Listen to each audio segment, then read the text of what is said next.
जहाँ बसे है पारान इलाके थे माया जान यहाँ करा थे गुमान चोला माटी के यार चोला माटी के रे जहाँ बसे है पारान इलाके थे माया जान यहाँ करा थे गुमान चोला माटी के कया माटी के वो चोला माटी के यार कया माटी के चोला माटी के वो कया माटी के यार चोला माटी के रे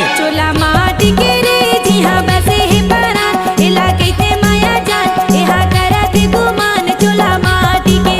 कया माटी के वो जहाँ बसे है पारान इलाके थे माया जान यहाँ करा थे गुमान चोला माटी के यार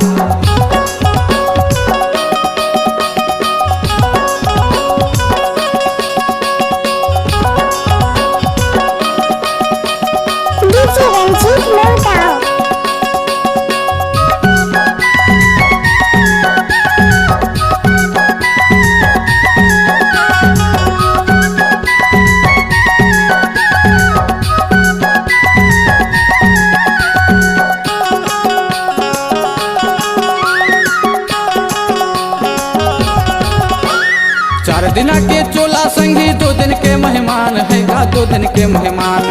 4 दिन के चोला संगी 2 दिन के मेहमान है गा 2 दिन के मेहमान झल करते हाँ ये खरे अभिमान चोला माटी के यार कया माटी के यार चोला माटी के रे जहाँ बसे है पारान इलाके थे माया जान यहाँ करा थे गुमान चोला माटी के चोला माटी के वो जहाँ बसे है पारान इलाके थे माया जान यहाँ करा थे गुमान चोला माटी के यार डीजे रंजीत लोगांव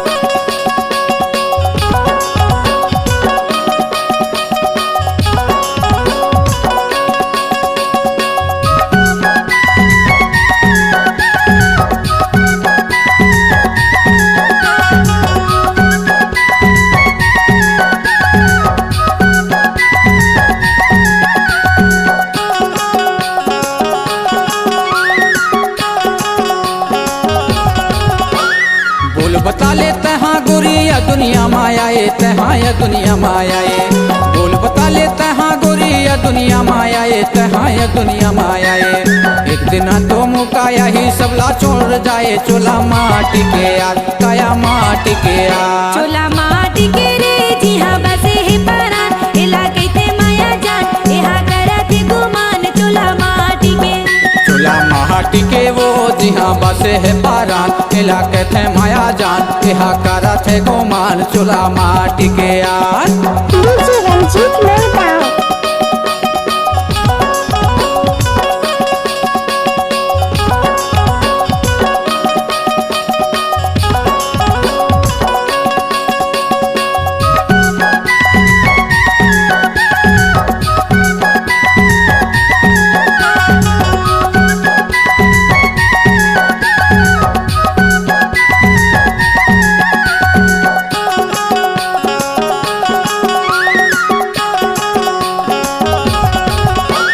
या दुनिया में हवे संगी माया के बाजार है गा माया के बाजार या दुनिया में हवे संगी माया के बाजार है गा माया के बाजार 5 तत्व के बने शरीर नहीं है कोनो सार चोला माटी के यार चोला माटी के यार चोला माटी के रे जहाँ बसे है पारान इलाके थे माया जान यहाँ करा थे गुमान चोला माटी के चोला माटी के वो जहाँ बसे है पारान इलाके थे माया जान यहाँ करा थे गुमान चोला माटी के कया माटी के वो चोला माटी के यार चोला माटी के कया माटी के वो चोला माटी के यार चोला माटी के चोला माटी के रे जहाँ बसे है पारान इलाके थे माया जान यहाँ करा थे गुमान चोला माटी के